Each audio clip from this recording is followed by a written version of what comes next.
Here's your WNEM TV5 News Update. Good afternoon, everyone. I'm Colette Boyd. Here's a look at the top stories we're following today. 4 17-year-olds arrested by Saginaw police following a drive-by shooting in a local neighborhood. On Saturday afternoon, police responded to shots fired from a silver SUV at a home on Mershon Street. The people at the home were unharmed and provided police with video evidence. Now, shortly after police tracked down the suspect vehicle while trying to pull them over, the suspects threw out a gun, which was recovered by police. They eventually came to a stop, and all 4 teens were arrested and charged as adults with several felonies, including assault with intent to murder. 3 rifles and another handgun were also found inside the vehicle. Well, State Attorney General Dana Nessel is filing a PFAS lawsuit against a paper company for contamination and damages.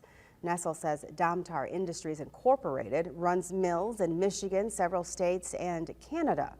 The lawsuit says the company released PFAS from its manufacturing processes and toxic paper sludges contaminating the environment around a composting business in St. Clair County. PFAS exceeding state standards were found in the groundwater and surface water. The lawsuit wants the company to cover costs and damages and a full investigation into the issue and to remediate contamination. Well, in East Lansing, protesters gathered outside the Breslin Center yesterday to criticize a portrait unveiling of former MSU President Luanna K. Simon.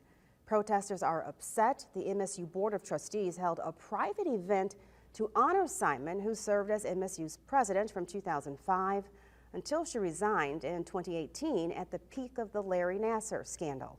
Now, following her resignation, prosecutors accused her of lying to officials when she said she was unaware of Nassar's abuse against student athletes. All charges against her were dropped in 2020. Simon's portrait was part of her retirement agreement. It was financed by private money. Now here's Kyle with a look at your forecast. Thanks, Colette. We've got temperatures currently sitting in the low 20s to those 30s across portions of mid-Michigan. As we head into the overnight hours, those temperatures should be falling down, and we'll find ourselves back in those low 20s by the time we get into the midnight hour. And I do think overall we should be hanging on to the cloud cover for us.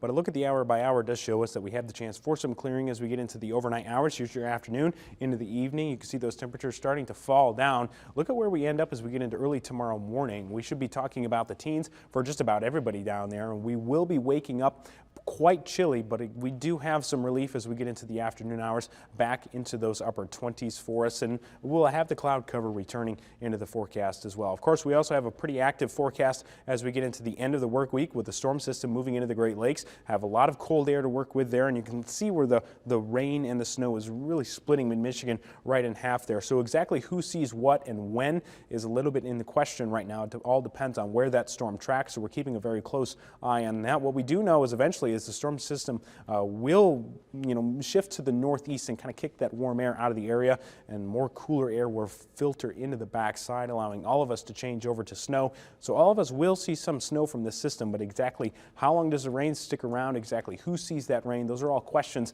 that we're still working to pin down as we move forward and as we watch the latest data coming in. What we do know, again, is that we will eventually become all snow, and that'll even linger into very early Christmas morning, and that's why we have first alert weather days for both Friday and Saturday currently in effect, and that's for the rain to snow mix as we get into early Friday and eventually becoming all snow for us. And as we get into Saturday, the snow and blowing snow because of that wind, also the cold filtering into the backside. Snow totals are a little bit in question right now. We currently have areas that should be able to exceed 6 inches, but exactly where and how much is still, again, in question. We do know heavy snow will be expected at times, and blizzard conditions will be possible because of that wind, and those wind chills should be below 0 at times as well. Again, 7-day forecast, quiet for today and tomorrow. Outside of a few flurries that we may have as we get into Thursday. I think most of Thursday should be on the quieter side until we get into the evening and overnight hours. Then we start to see the rain and snow begin. As we get into Friday and Saturday, again, those first alert weather days for us, and then we'll have the snow showers lingering into early Sunday. Might have a few of those flurries lingering into Monday as well, but also notice our temperatures cooling down quite a bit as we head into the weekend with those teens as we start the work week. Remember to tune into WNEM TV5 on air and online 24/7 for the latest news, weather, and information.